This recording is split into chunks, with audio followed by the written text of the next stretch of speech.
So ఇదే surgery ఎక్స్‌పీరియన్స్‌తో ఏదన్నా మీ ఛాలెంజింగ్ సర్జరీ ఏదన్నా ఉందా? సర్జరీ ఎక్స్‌పీరియన్స్‌లో అరే! చాలా కష్టపడ్డా ఈ ట్యూమర్ తీయడానికి అన్నట్టు. అంటే చాలా ఉన్నాయి రోహిత్. బట్ ఒకటి స్ట్రెయిట్ ఫార్వర్డ్‌గా చెప్పాలంటే రీసెంట్‌గా ఒక హ్మ్. డాక్టర్‌కి సర్జరీ చేస్తున్నాను. హ్మ్. Rectal cancer. అంటే?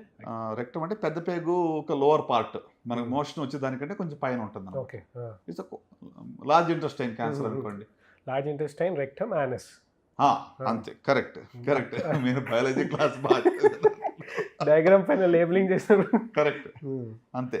సో, ఇప్పుడు ఆ రెక్టల్ క్యాన్సర్‌కి ఏంటి యూజువల్‌గా ఏం చేస్తాం ఇనీషియల్‌గా కొంచెం లోకల్‌గా అడ్వాన్స్‌గా ఉంటే ఫస్ట్ రేడియేషన్, కీమో ఇస్తాం. హ్మ్. సో, కీమో రేడియేషన్ అయిన తర్వాత సర్జరీకెళ్తాం. హ్మ్. సో, కీమో రేడియేషన్ అయిపోయింది. కానీ ఆ రేడియేషన్ ఎఫెక్ట్‌కి ఏంటంటే రెక్టమ్ బాగా వాపుగా ఉంది. థిక్‌గా ఉంది. హ్మ్. సో, రోబోటిక్ సర్జరీ చేశా. ఆల్మోస్ట్ తీసేయాలి ఇంక అంతా రెడీ అయిపోయింది. అక్కడ తీయడానికి దానికి ఒక స్టేప్లర్ ఫైర్ చేస్తాం లోవర్ పార్ట్‌లో. హ్మ్. ఎక్కడైతే కట్ చేయాలో అక్కడ స్టేప్లర్ ఏస్తాం. హ్మ్. మనం ఎలాగైతే మామూలుగా రొటీన్ కరెక్ట్. ఆ! స్టేప్లర్స్ అట్లా ఇంటెస్టైనల్ స్టేప్లర్స్ వస్తాయన్నమాట. హ్మ్. సో, ఆ స్టేప్లర్ ఏస్తుంటే అది ఫైర్ అవ్వట్లేదు. హ్మ్. ఎందుకంటే టిష్యూ థిక్ అయిపోయింది. హుహు. నార్మల్‌గా హ్మ్. ఉండేదానికన్నా 10 టైమ్స్ థిక్ అయిపోయింది. హ్మ్. ఎడిమా అవి వాటర్ అంతా పట్టి బాగా పోస్ట్ రేడియేషన్ ఎఫెక్ట్ అంతా అయ్యాడు. హ్మ్. ఎంత అంటే ఆల్మోస్ట్ మాకు 12 గంటలు పట్టింది ఆపరేషన్. హ్మ్. సో, ఎంతలో అయిపోతుండే? మామూలుగా 4, 5 అవర్స్ అంటే ఎక్కువ. అలాంటిది 12 అదే. అవర్స్ అయింది. అయినా హ్మ్. కూడా అవ్వట్లేదు. హ్మ్. ప్రోగ్రెస్ అవ్వట్లేదు. ఏ స్టేప్‌లో అన్నీ మార్చాము. లాప్రోస్కోపిక్ స్టేప్లర్స్ ట్రై చేసాము. హ్మ్. తర్వాత ఇంకా ఓపెన్ స్టేప్లర్స్ చిన్న ఇన్సిషన్ పెట్టి ఓపెన్ చేసి ఓపెన్ స్టేప్లర్స్ అయితే అయ్యన్నా పడతాయని చెప్పి ఏది పట్టటం లేదు. హ్మ్. చివరికి అనిపించింది మన గుడ్ ఓల్డ్ టెక్నిక్ స్టేప్లర్స్ ఏమి వద్దు కుట్టేయాలి. డైరెక్ట్‌గా కట్ చేసి చేత్తో కుట్లేయాలని. కానీ రోబోటిక్‌లో ఉండటం వల్ల ఏమైందంటే ఇంక లాస్ట్‌కి అప్పుడు ఆ యొక్క కుట్లేయడం కూడా రోబోటిక్ ద్వారా చేయడం కట్ మాత్రం ఓపెన్‌గా చేసాము. హ్మ్. చేసేసి కుట్లేయడం మాత్రం రోబోటిక్‌తో చేస్తాం. హ్మ్. సో, దానివల్ల ఏమైందంటే it took more time than unusual. కానీ ఇప్పుడు పేషెంట్‌కి ఏంటి ఇప్పుడు అక్కడ అలా లోపల కుట్లేసి జాయిన్ చేయకపోతే పర్మనెంట్ బ్యాగ్ బయట పెట్టాల్సొస్తుంది. హ్మ్.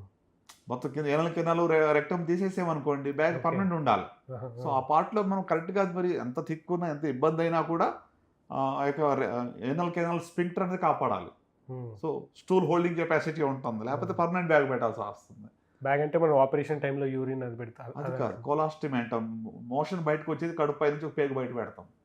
అలాంటి ఓకే. సో, అది హుహు. కొంతమందికి హ్మ్. టెంపరరీగా పెడతాం హీల్ అయ్యేదాకా. ఆ! ఇది ఇలాంటిది క్రిటికల్ ఏరియాలో అది మిస్‌ఫైర్ అయిందనుకోండి, హ్మ్. పర్మనెంట్‌గా పెట్టాల్సొస్తది. అంటే ఇది చాలా ఇంపాక్ట్ కదా for the patient. Especially patient కూడా డాక్టరే.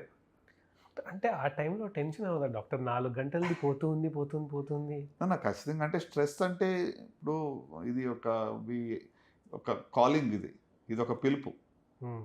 ఇప్పుడు ఇది ఎంత కష్టమైన పని చేస్తే బయటకొచ్చాక అప్పుడు ఇంకా అంత ఫ్రెష్‌గా ఉంటాం. హ్మ్. ఎందుకంటే హై అడ్రినల్ డ్రైవ్ ఒక లైఫ్‌తో మనం అక్కడ ఒక క్యాన్సర్‌తో పోరాడుతున్నాం అక్కడ.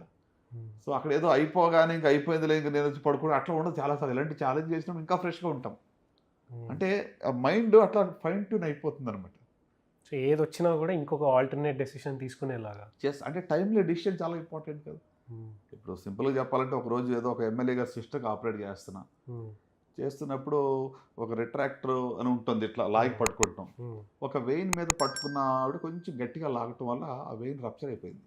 హ్మ్. వితిన్ సెకండ్స్ మొత్తం ఫీల్డ్ అంతా 1 లీటర్ బ్లడ్ ఉంది. ఆ! ఓకే. ఒక పక్కన వీఐపీ సిండ్రోము. హ్మ్. రైట్.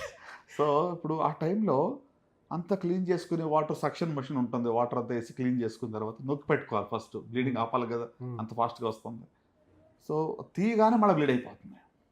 హ్మ్. అప్పుడు ఏం చేయాలా? ఆ టైంలో దాన్ని క్లోజ్ చేయాలి. ఇన్‌స్ట్రుమెంట్‌తో పట్టుకోవడానికి లేదు. హ్మ్. ఎందుకంటే ఆ వెయిన్ చాలా థిన్ ఉంటుంది. ఎక్కువ ఏదైనా పట్టుకోవడానికెళ్తే మళ్ళా టేర్ అయిపోద్ది. హ్మ్. సో, అలాంటప్పుడు ఏం చేయాలి? Pressure, prayer. తర్వాత మనం మైండ్ అంటే you should not lose your cool. Wait నొక్కిపెట్టి ఒక 2 నిమిషాలు టేక్ డీప్ బ్రెత్. హ్మ్. తర్వాత ఒక్క సూచర్ తీసుకున్నా. Fine suture. హ్మ్. థిన్‌గా ఉండడం. ఇక్కడ సూచర్ థిక్ ఉందనుకోండి అదే టేర్ అయిపోద్ది. హ్మ్. నీడిల్‌తో పోక్ చేస్తే. హ్మ్. సో, ఒక్క బైట్ తీసుకొని ఫిగర్ ఆఫ్ 8 సూచర్ అంటామనమాట. దాన్ని ఉల్టా తిప్పేస్తే 8 లాగా ఏస్తామనమాట. హ్మ్. హ్మ్. అది వేయగానే ఒక డ్రాప్ ఆఫ్ బ్లడ్ లేదు. హ్మ్. అంటే అప్పుడేంటి టైమ్‌లీ విజ్డమ్ అనేది ఇంపార్టెంట్. ఆ సమయస్ఫూర్తి కరెక్ట్‌గా ఆ టైంకి ఎక్కడ బయట తీయాలనేటువంటి స్కిల్ ఇంపార్టెంట్. అంటే it more of an art than science అంటాం ఒక రకంగా చెప్పాలంటే. హ్మ్. సో, దట్స్ హౌ ఇలాంటి చాలా మొమెంట్స్ మరి లాస్ట్ 20 ఇయర్స్‌లో నేను చూసాను. హ్మ్. కానీ చాలా ఫుల్‌ఫిల్లింగ్ అంటే తృప్తి ఇస్తుంది ఇది. సో ఇదే మీరు అన్నారు కదా ఇందాక విఐపి సిండ్రోమ్ అని అటాచ్మెంట్ అని ఎప్పుడైతే పేషెంట్తో శంకర్ దాదా ఎంబీబీఎస్లో ఒక సీన్ ఉంటుంది డాక్టర్ ఏంటంటే పరేష్ రావల్ తను చెప్తుంటాడు పేషెంట్తో ఎప్పుడైతే మనం అటాచ్మెంట్ పెంచుకుంటామో తన కూతురిని పైన ఆపరేట్ చేయాలనిపిస్తే ఒక రకంగా చేయి వణుకుతుంది, కూతురు కాకుండా ఇంకెవరిపైన ఆపరేట్ చేస్తే చేయి వణుకదు బికాస్ అటాచ్మెంట్ అండ్ ఫీలింగ్ ఉంది వాళ్ళపైన అని. సో అట్లా ఉంటుందా లిటరలీ టేబుల్ పైన అటాచ్మెంట్ ఉంటే కొంచెం ఏమన్నా? నో, ఐ థింక్ ఇది ఒక right way of looking at. అంటే ఈ ప్రాబ్లం కూడా ఉండొచ్చు అనేది కరెక్టే. చాలాసార్లు ఏం చేస్తామంటే డైరెక్ట్ బ్లడ్ రిలేటివ్స్కి కొన్నిసార్లు సర్జన్స్ ఆపరేట్ చేయరు, వేరే వాళ్ళతో చేపిస్తారు. ఇప్పుడు స్పౌస్ వైఫ్ కానీ కొంతమందికి వాళ్ళు చేయరు. అంటే ఇది వాళ్ళ యొక్క టెంపరమెంట్, వారి యొక్క ఎమోషనల్ కోషన్ బట్టి కూడా ఉంటుంది. సో నేను ఒకటే అంటారు, సర్జరీకి వెళ్ళే ముందు టెన్షన్ ఉంటుంది నాకు, సర్జరీకి వెళ్ళాక టెన్షన్ పడను. ఎందుకంటే వెళ్ళాక ముందు హెల్దీ టెన్షన్ ఉంటుంది, దీన్ని ఎలా చేయాలి, ఏంటి ఆప్షన్స్ ఏంటి, ఎక్కడెక్కడ పాకింది, ఇమేజెస్ ఏమి చూసుకుని మైండ్లో ఆల్రెడీ ఒక రిహార్సల్ చేసి ఉండాలి, ఏం చేయబోతున్నాం. ఎగ్జామ్ పేపర్ ఎట్లా వస్తుంది అన్నట్టు కొంచెం టెన్షన్ ఉంటుంది కదా. That's healthy. అంతే, ఒకసారి స్టార్ట్ చేసాక మీరు సరిగ్గా ప్రిపేర్ అయితే బాగా చేస్తారు. సో అట్లనే ఒకసారి లోపలికి వెళ్ళాక నో లుకింగ్ బ్యాక్, వెనక్కి తిరిగేది ఏం లేదు.